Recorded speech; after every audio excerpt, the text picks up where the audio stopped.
à 34. Donc voilà ce qui nous est dit. Dieu, sans tenir compte des temps d'ignorance, annonce maintenant à tous les hommes, en tout lieu, qu'ils aient à se repentir, parce qu'il a fixé un jour où il va juger le monde selon la justice, par un homme qu'il a désigné. Il en a donné à tous une preuve digne de foi, en le ressuscitant d'entre les morts. Lorsqu'ils entendirent parler de résurrection des morts, les uns se moquèrent, et les autres dirent « Nous t'entendrons là-dessus une autre fois ». Ainsi Paul sortit du milieu d'eux. Quelques-uns néanmoins s'attachèrent à lui et crurent. Parmi eux, Denis l'Aréopagite, une femme du nom de Damaris, et d'autres encore. Alors ce qu'on va voir ce matin à partir de ce texte qu'on vient de lire, c'est 3 implications de la résurrection de Jésus. Premièrement, si Jésus est ressuscité, alors il y a un Dieu qui existe. Si Jésus est ressuscité, alors il y a un Dieu qui existe. À Pâques, comme je l'ai dit, on célèbre la résurrection de Jésus comme un fait historique, réel, qui s'est passé dans l'histoire humaine. Et je suis conscient, comme j'ai dit, que ce n'est pas le cas peut-être pour tout le monde ici. On croit qu'il y a des bonnes raisons d'y croire, de croire à la résurrection de Jésus, qui s'est vraiment passée. Alors l'existence de Jésus, la mort de Jésus, n'est pas vraiment un fait controversé. Beaucoup d'érudits, même qui ne sont pas chrétiens, qui ne sont pas croyants, qui ne sont pas favorables à la foi chrétienne, reconnaissent que c'est le cas, qu'un homme dénommé Jésus a vécu au 1er siècle, qu'il a été crucifié par les Romains et qu'il a été enterré dans un tombeau. Mais la question se pose de la résurrection de Jésus. Que faire de la découverte du tombeau vide par les femmes, comme on l'a lu ? Que faire de l'affirmation des disciples que Jésus leur serait apparu vivant ? Que faire de la proclamation des disciples et des premiers chrétiens qui affirmaient haut et fort que Jésus est réellement ressuscité, qu'il est revenu à la vie ? Comment considérer ces choses-là ? Alors il y a plusieurs théories qui sont avancées par ceux qui ne sont pas favorables à la résurrection de Jésus comme un fait historique. Certains vont dire que Jésus n'est pas vraiment mort, qu'il n'était pas vraiment mort, et donc c'est comme ça qu'on a cru qu'il est revenu à la vie, mais en fait il était toujours vivant, il n'est jamais vraiment mort. Mais ça semble douteux de penser que les Romains, qui étaient des spécialistes de l'exécution, des spécialistes de la crucifixion, auraient échoué pour mettre à mort Jésus au travers de la crucifixion. Comment imaginer que Jésus aurait pu lui-même rouler la pierre de l'intérieur du tombeau qui bloquait l'entrée du tombeau et qui serait apparu à ses disciples, se présentant comme le Seigneur ressuscité, triomphant, alors qu'il serait à moitié mort. Certains diraient que les femmes se sont trompées de tombeau, mais il aurait suffi de leur montrer le bon tombeau, celui où le corps de Jésus se trouvait, et tout se serait arrêté. D'autres voudraient dire que les disciples ont menti, ont inventé la résurrection, ont peut-être même volé le corps pour créer ce mythe un peu chrétien qui voulait mettre en avant le fait que Jésus est ressuscité alors que ça n'avait pas eu lieu. Mais comment penser que quelques disciples qui étaient assez peureux, dont Pierre, qui a renié Jésus, comme on l'a dit, auraient pu surmonter les soldats qui gardaient l'entrée du tombeau, qui gardaient la pierre qui se trouvait devant le tombeau? Comment imaginer qu'ils auraient fait cela sans rien avoir à y gagner, parce qu'ils ont été mis à mort pour le fait de proclamer la résurrection de Jésus? Certains meurent, acceptent d'être mis à mort pour des choses qu'ils croient vraiment, mais personne n'accepte de mourir pour un mensonge, pour quelque chose qu'il a inventé lui-même, un mythe qu'il a créé.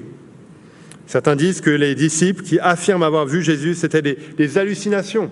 Ils étaient tellement attachés à Jésus qu'ils voulaient encore que Jésus existe. Et ils avaient ça tellement fort dans leur cœur qu'ils ont cru que Jésus leur est apparu. Mais comment expliquer qu'il ne s'agit pas juste d'une ou deux récits qui nous rapportent cela, mais des dizaines de personnes qui affirment avoir vu Jésus vivant, ressuscité, à différents endroits, dans différents contextes? La seule explication qui tient la route, la seule explication qui satisfait tous les critères d'authenticité, c'est de dire que Jésus est réellement ressuscité, que Jésus était mort et qu'il est revenu à la vie. Alors je suis conscient qu'il faudrait probablement beaucoup plus pour vous convaincre, si vous êtes ici et que vous ne croyez pas à la résurrection de Jésus. Et le but de ce temps qu'on a ensemble, ce n'est pas de vous convaincre que c'est un fait historique. Ou je suis conscient qu'il faudrait plus de temps pour cela, plus d'arguments qui seraient mis en avant. Mais on a à la sortie un livre qu'on aimerait offrir à tous ceux qui sont ici. Pâques, peut-on vraiment y croire, qui détaille ce que je viens de survoler en plus de profondeur. Et que je vous encourage à lire, à creuser par vous-même, pour voir que l'on peut réellement affirmer que Jésus est ressuscité. Ce n'est pas un mythe, ce n'est pas une invention des chrétiens, c'est un fait historique qui s'est passé dans l'histoire humaine. Mais ce que j'aimerais qu'on ait en tête, c'est que si Jésus est vraiment ressuscité, alors ça règle la question de l'existence de Dieu. Alors il y a un Dieu qui existe. C'est une grande question de se demander, mais est-ce que Dieu existe? Et s'il existe, à quoi est-ce qu'il ressemble? Où est-ce qu'on peut le trouver? Comment est-ce qu'on peut le connaître? Et différentes religions vont affirmer différentes choses par rapport à Dieu, par rapport au chemin qui mène à Dieu, par rapport à ce à quoi il ressemble, par rapport à où on peut trouver Dieu. Mais le fait que Jésus soit ressuscité, qu'il était mort et qu'il est revenu à la vie, nous pointe vers la bonne réponse. La résurrection de Jésus nous pointe vers le chemin qui mène à Dieu. Parce que seul Dieu peut faire cela, vaincre la mort de cette manière. L'homme est impuissant face à la mort. Malgré toutes les différences que l'on a entre nous, malgré toutes les inégalités qu'on peut voir dans ce monde, il y a une chose qui est la même pour tout le monde, c'est que la mort est une certitude. On peut peut-être faire des choses pour repousser la mort, de quelques années, de quelques dizaines d'années peut-être, mais l'être humain ne peut pas annuler la mort, ne peut pas anéantir la mort. L'être humain ne peut pas régler définitivement la question de la mort. Chaque funéraille est un triste rappel de cette réalité qui nous concerne tous, alors qu'on voit un cercueil avec un corps sans vie et que l'espoir n'est plus. L'homme est impuissant face à la mort. Mais s'il y a quelqu'un qui est ressuscité, qui est revenu à la vie de sa propre autorité, ça montre qu'il a le pouvoir sur la vie et la mort. Ça montre qu'il y a un Dieu qui existe. Ça montre qu'il y a quelqu'un qui peut faire ce que l'être humain ne peut pas faire. Alors je suis conscient qu'il s'agit d'une question de foi, de croire en la résurrection de Jésus, de croire que cela prouve qu'un Dieu existe, mais il ne s'agit pas d'une foi aveugle. Ça, c'est peut-être la mauvaise compréhension qu'on a de la foi, de penser qu'on doit se forcer à croire quelque chose qui est une contradiction évidente, ou se forcer à croire quelque chose pour lequel on n'a aucune preuve. Un peu penser que la foi, c'est se jeter dans le vide et espérer qu'il y aurait un parachute qui va nous retenir à un moment donné. Mais ce n'est pas ça une bonne compréhension de la foi. Ce n'est pas ça qu'offre la foi chrétienne. La foi, c'est placer sa confiance en quelque chose qui est fiable, que l'on a reconnu comme étant fiable. C'est connaître quelque chose, avoir examiné quelque chose, reconnaître que c'est vrai et s'y confier. Et on peut faire cela en ce qui concerne la résurrection de Jésus. Jésus est ressuscité. Alors, la première implication, c'est qu'il y a un Dieu qui existe. Je vous encourage à continuer à creuser ça par vous-même pour voir si le contenu chrétien tient la route. Mais deuxième implication, si Jésus est ressuscité, alors il y a un jugement qui arrive. Et là, ça nous amène un peu plus directement à notre texte. Donc, si vous avez toujours ça au dos du livret, dans Actes 17, si vous voyez le petit 31, voilà ce que l'apôtre Paul dit, voilà ce qu'il déclare. Dieu a fixé un jour où il va juger le monde selon la justice, par un homme qu'il a désigné. Et il en a donné à tous une preuve digne de foi, en le ressuscitant d'entre les morts. Je ne sais pas quelle est votre conception de Jésus, quelle image vous avez de Jésus. On peut facilement penser à Jésus comme quelqu'un de doux, d'inoffensif peut-être, d'un peu passif. Et c'est vrai que Jésus, dans les évangiles qui nous rapportent sa vie, est montré comme un exemple de compassion, un exemple de douceur, un exemple d'amour. Mais ici, Jésus est décrit comme celui qui va juger le monde entier. Jésus est décrit comme étant celui qui règne sur le trône de l'univers, qui est le juge du monde entier. Il nous est dit que la manifestation de cela, la preuve de cela, c'est la résurrection de Jésus. Le fait que Jésus était mort et qu'il est revenu à la vie proclame au grand jour qui Jésus est. Jésus a annoncé à l'avance sa mort et sa résurrection. Il a dit qu'il va donner sa vie et qu'il va la reprendre. Il est celui qui est au contrôle. Et lors de sa résurrection, Jésus est revenu à la vie pour ne plus jamais mourir. Il a définitivement vaincu la mort. Comme on l'a dit, seul Dieu peut faire cela. Tout cela rejoint l'affirmation que la Bible fait par rapport à Jésus, qu'il n'est pas simplement homme, mais qu'il est aussi Dieu lui-même. Ce n'est pas que Jésus est simplement un homme important, ce n'est pas que Jésus est un homme qui a un super pouvoir ou comme un super héros, ce n'est pas qu'il est moitié-moitié, moitié homme, moitié Dieu, mais ce que la Bible dit, c'est que Jésus est véritablement homme et véritablement Dieu.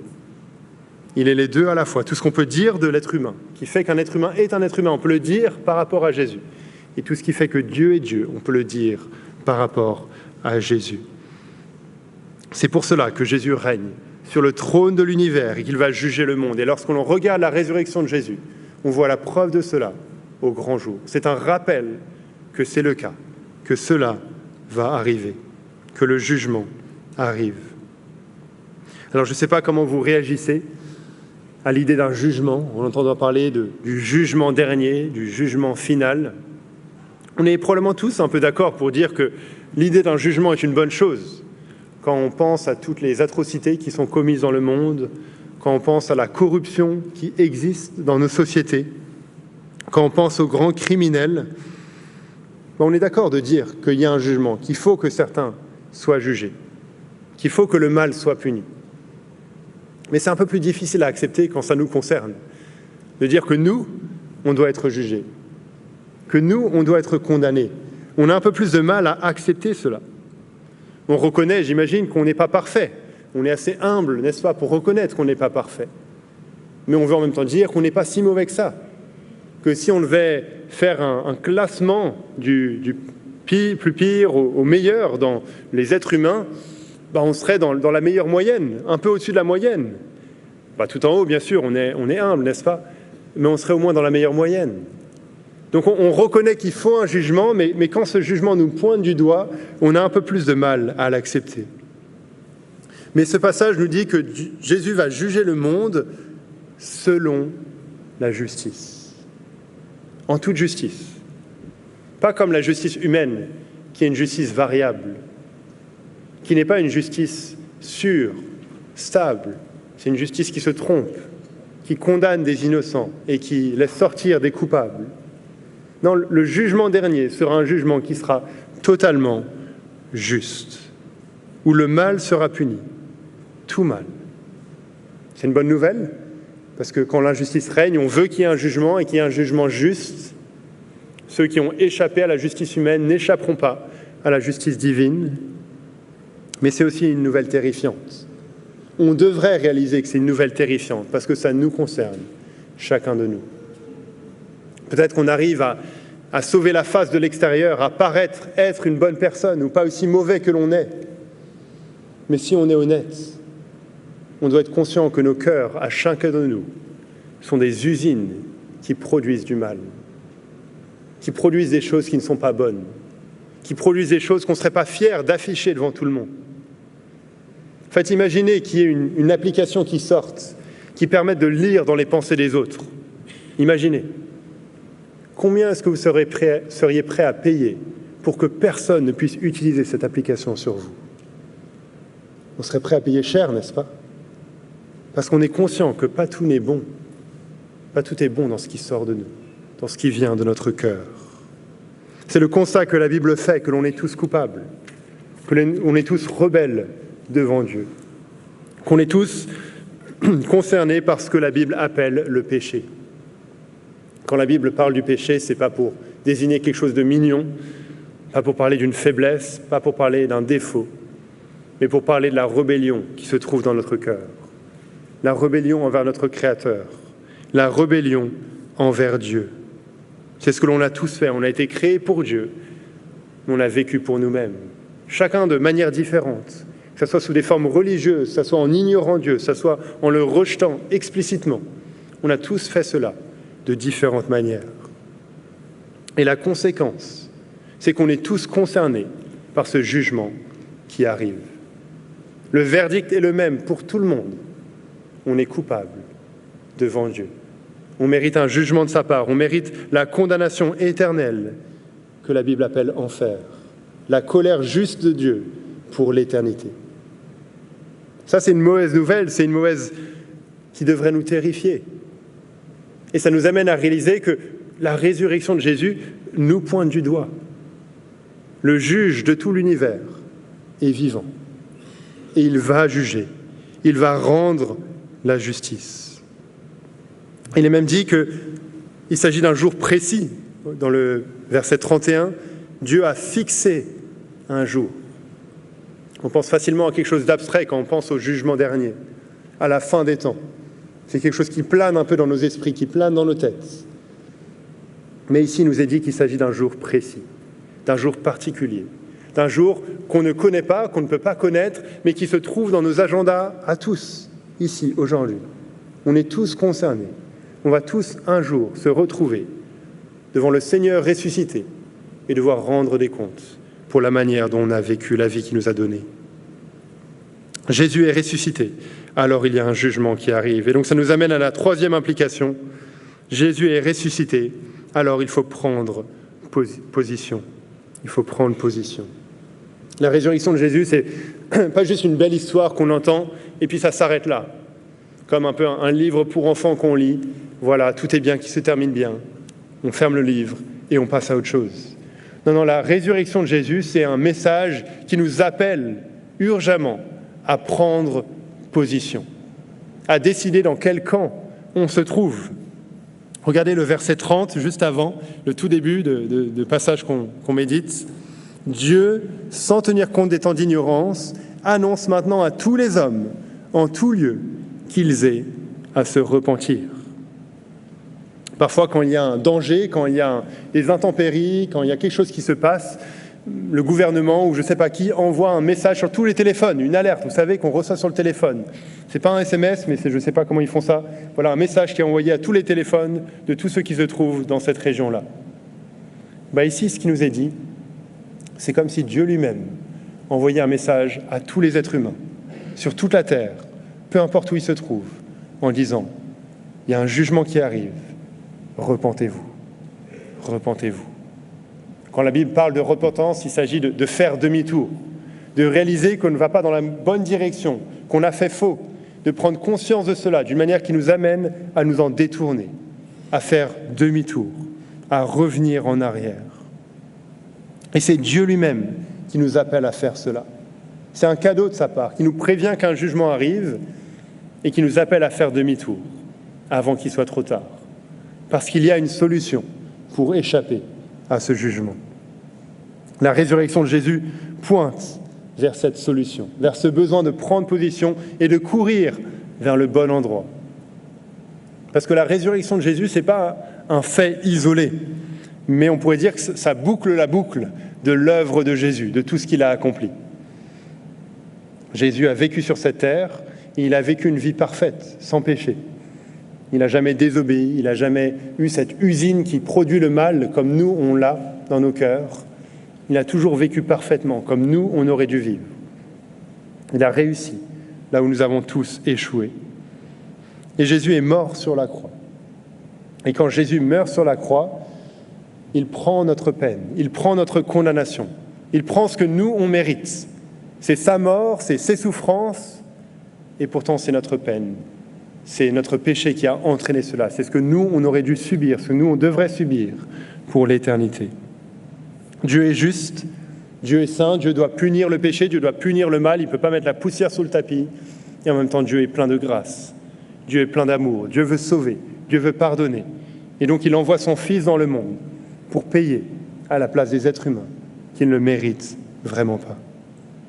Si la croix est si belle, si la croix est une si bonne nouvelle, si c'est le symbole du christianisme, c'est parce que c'est là que tout se joue d'une certaine manière, où Jésus paye à notre place. Mais on doit réaliser que tout cela mène à la résurrection. La résurrection n'a aucun sens sans tout ce qui vient avant. Si c'est un symbole d'espérance, si c'est un symbole de paix, de joie, C'est parce que c'est la preuve au grand jour que tout ce que Jésus a dit et fait, a marché, est vrai et digne de confiance, que la mort de Jésus sur la croix était suffisante, que Jésus a réellement réglé le problème du péché, le problème de nos cœurs mauvais. Sinon, ce ne serait pas une bonne nouvelle. Sinon, on ne pourrait pas s'en réjouir.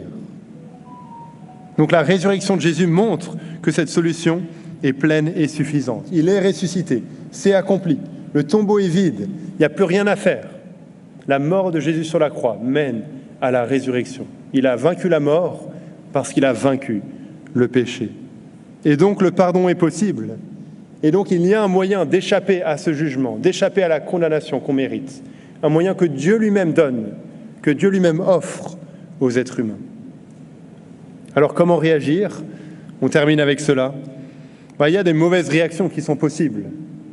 On le voit dans le texte qu'on a sous les yeux, au verset 32. Quand certains entendent parler de résurrection des morts, qu'est-ce qu'ils font ? Ils se moquent. Ce n'est pas quelque chose qu'ils peuvent accepter, c'est un conte de fées pour eux. C'est peut-être votre réaction ce matin. Ou peut-être si vous ne vous moquez pas, en tout cas, vous dites, mais ça c'est vraiment quelque chose qui n'est pas possible pour moi d'accepter, qui est trop loin de la réalité. Vous dénigrez cela, vous le mettez de côté comme un mythe. Ou alors on peut croire que c'est vrai, croire que Jésus est réellement ressuscité, mais toujours être en train d'essayer de faire des efforts par soi-même, d'essayer de se sauver par soi-même, d'accéder à Dieu par soi-même, par sa propre force. Mais cela, ça revient à la même chose. Merci beaucoup, Fabrice.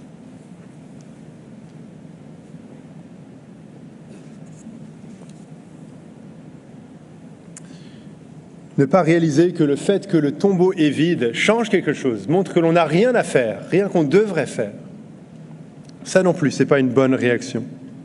Non, la seule bonne réaction face à la résurrection de Jésus, face au tombeau vide, c'est de faire demi-tour et de croire, de réaliser qu'on a fait faux, de réaliser qu'on s'est trompé, de réaliser que Jésus a pris le jugement que nous, on mérite. Et que notre seul espoir pour faire face au jugement sans crainte, c'est de nous confier en Jésus, de recevoir le cadeau qui a été offert par Dieu lui-même. On voit que c'est ce que font certains. Il est dit à la toute fin, au verset 34, « Quelques-uns néanmoins s'attachèrent à lui et crurent. Parmi eux, Denis l'Aréopagite, une femme du nom de Damaris, et d'autres encore. » C'est simple, c'est pas compliqué d'une certaine manière. Il s'agit juste de reconnaître qu'on a fait faux, de reconnaître qu'on est coupable devant Dieu, de reconnaître que Jésus est la solution. Quelques-uns l'ont fait à l'époque, pas un grand nombre, simplement quelques-uns. Mais vous aussi, ce matin, vous pourriez faire partie de ces quelques-uns.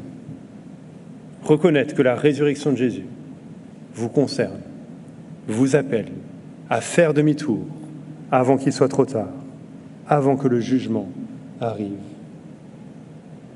Et on aimerait bien qu'il y ait une autre réaction possible, de penser qu'on pourrait peut-être être un peu entre les deux, ne pas rejeter ouvertement la résurrection de Jésus, ne pas l'accepter totalement, mais l'ignorer, la mettre de côté, repousser la question à plus tard, dire c'était intéressant ce culte de Pâques, cette église, il y avait des bons croissants, il y avait du café, des bonnes personnes, et puis on reprend sa vie normalement et on met de côté tout ce qu'on a oublié.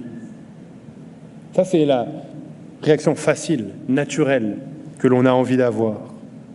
Mais on doit réaliser que ignorer de cette manière-là, mettre de côté, ranger la question dans le casier religieux pour repousser à plus tard, ça revient au même. Ça revient à dire que c'est pas vrai, ou en tout cas que c'est pas si urgent que ça. Imaginez qu'il y ait une alarme incendie qui résonne dans ce bâtiment. Il n'y aurait que deux réactions possibles. Soit on pense que c'est vrai, qu'il y a vraiment le feu et on doit fuir, on doit s'échapper, on doit sortir. Soit on se dit mais c'est pas vrai, c'est juste un test, c'est une erreur. Et dans ce cas on reste. Mais on ne peut pas être entre les deux, en train de se dire peut-être qu'il y a vraiment le feu dans le bâtiment, mais bon je verrai plus tard, j'attends un peu. Non, ça aurait aucun sens. Ce serait reconnaître que c'est pas réellement vrai, ou que c'est pas si urgent que ça, ou qu'on ne le prend pas autant au sérieux qu'on devrait. Et c'est la même chose concernant la foi chrétienne. C'est la même chose concernant la résurrection de Jésus. Il n'y a que deux issues possibles. Alors on vit aujourd'hui en pensant que Dieu n'existe pas, ou que s'il existe, ça ne change pas grand-chose. Mais ce matin, on est rappelé que Jésus est ressuscité. Ça veut dire qu'il y a un Dieu qui existe. Ça veut dire que le jugement arrive. Et ça veut dire qu'on doit prendre position. Je vais laisser la place à Steve pour terminer cette rencontre ensemble et recommander des ressources que vous pouvez creuser. On vous encourage en tout cas à ne pas laisser ça entrer par une oreille et sortir par l'autre. C'est important, ça nous concerne. Et il y a une solution qui nous concerne chacun de nous aujourd'hui également. Merci et je laisse la place à Steve.